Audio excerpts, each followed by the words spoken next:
আসসালামু আলাইকুম। আজ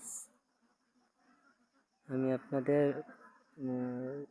আমার ভিডিওর মাধ্যমে দেখবেন যে একই জমি থেকে কিভাবে সর্বোচ্চ ফলন নেওয়া যায়।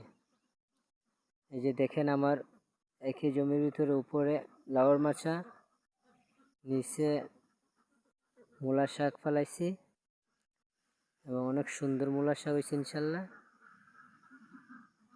ওই আজ সন্ধ্যায় বৃষ্টির আবহাওয়া ছিল, সেই জন্য এই যে পলিনেট করে দিছি উপরে।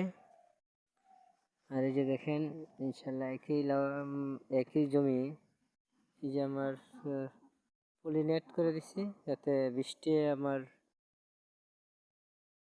শাক নষ্ট না হয়। আপনারা সবসময় চেষ্টা করবেন যে একই জমি থেকে কিভাবে ফলন সংগ্রহ করা যায়। আসলে যে দেখেন মালচিং করে দিচ্ছি আমি লাউর মাছা, মালচিং করে দেওয়ার পরে ইনশাল্লাহ অনেক সুন্দর লাউ হয়েছে। আর এই যে দেখতে পাচ্ছেন আমার এই যে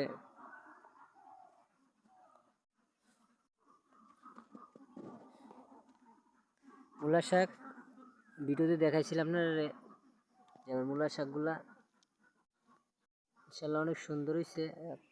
বৃষ্টির আবহাওয়ার কারণে আমি উপরে পলিথিন দিয়ে দিয়েছিলাম।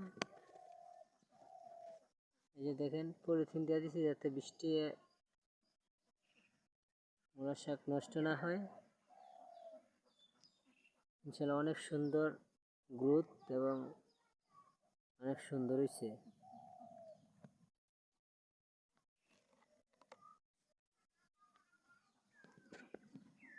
আমার এই ভিডিওটা যদি ভালো লাগে থাকে আপনারা শেয়ার করে দিবেন এবং লাইক করবেন। ধন্যবাদ সকল বন্ধু বান্ধব, ভাই, শুভাকাঙ্ক্ষীদেরকে।